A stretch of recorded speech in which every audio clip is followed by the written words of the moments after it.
A positive development in the House of Representatives tonight. House Republicans are divided over whether or not to give away more foreign worker visas to this country.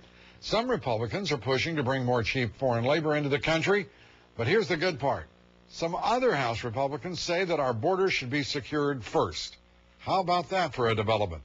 Lisa Sylvester reports. Thousands of foreign low-skilled laborers come to the United States to work in seasonal jobs. It's part of what's known as the H-2B program. There's an annual cap of 66,000 workers, but that's not enough as far as some businesses are concerned.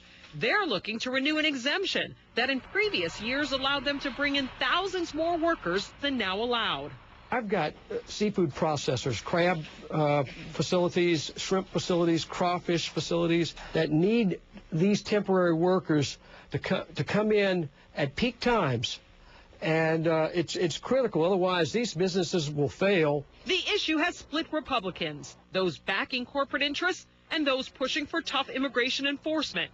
Congressman Bilbray says before we bring in more cheap labor on a temporary basis, how do we know they'll actually leave when their time is up?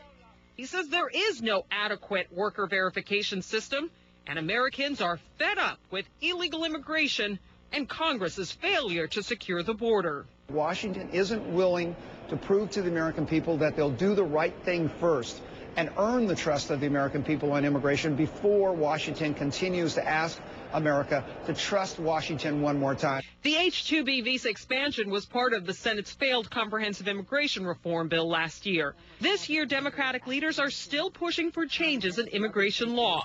They are keeping the H-2B bill from coming to the floor unless it includes temporary visas for illegal aliens.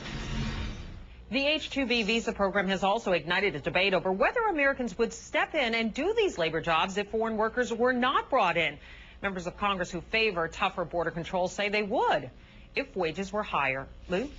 And also, of course, what the good congressman from Louisiana didn't say is that China now dominates the shrimp market in this country, and many, or if not all, around the world. I mean, that's how much China has done to simply dominate the market. We're talking about purely a marginal business when it comes to the American shrimping business. It's ridiculous.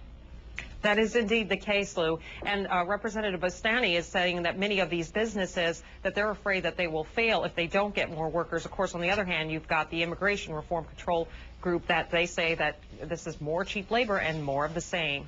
And there's no question about it. It is precisely that. Lisa, thanks. Lisa Sylvester from Washington.